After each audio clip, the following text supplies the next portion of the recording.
Voici tout ce qu'il faut savoir ce 27 mars à Madagascar. L'actualité est marquée par le déplacement diplomatique du colonel Randrianirina, président de la refondation en Guinée équatoriale. En marge du sommet de l'Organisation des États d'Afrique, Caraïbes et Pacifique à Malabo, le chef de l'État a rencontré son homologue Teodoro Obiang Nguema Bazogo. L'objectif affiché de cette rencontre est de sceller une coopération bilatérale renforcée, notamment dans les secteurs de la pêche et du tourisme. Cette visite revêt également un enjeu stratégique majeur. Madagascar mène une offensive diplomatique pour convaincre l'Union africaine de lever les sanctions qui empêchent actuellement la grande île de siéger au sein de l'organisation. Toujours à Malabo, le colonel Randrianirina a échangé avec la diaspora malagasy.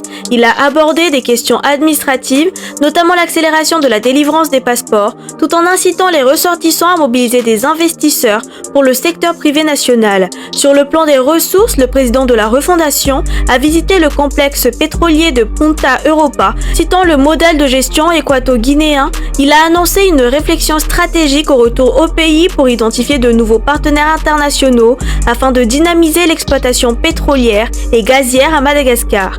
Sur le front de la gouvernance intérieure, le Bionco a présenté son rapport annuel 2025.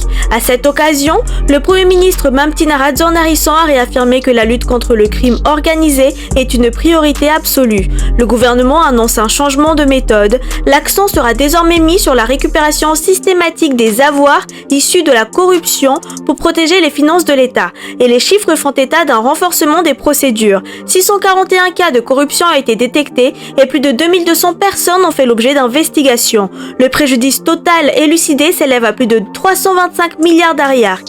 Le rapport souligne une progression nette des saisies et gel d'avoirs atteignant 278 milliards d'ariarks, incluant des comptes bancaires, des biens immobiliers et plus de 28 000 tonnes de produits miniers. Les secteurs identifiés comme les plus exposés restent les collectivités territoriales, le foncier et la justice. Enfin, la nouvelle équipe gouvernementale nommée le 25 mars dernier entre en phase opérationnelle.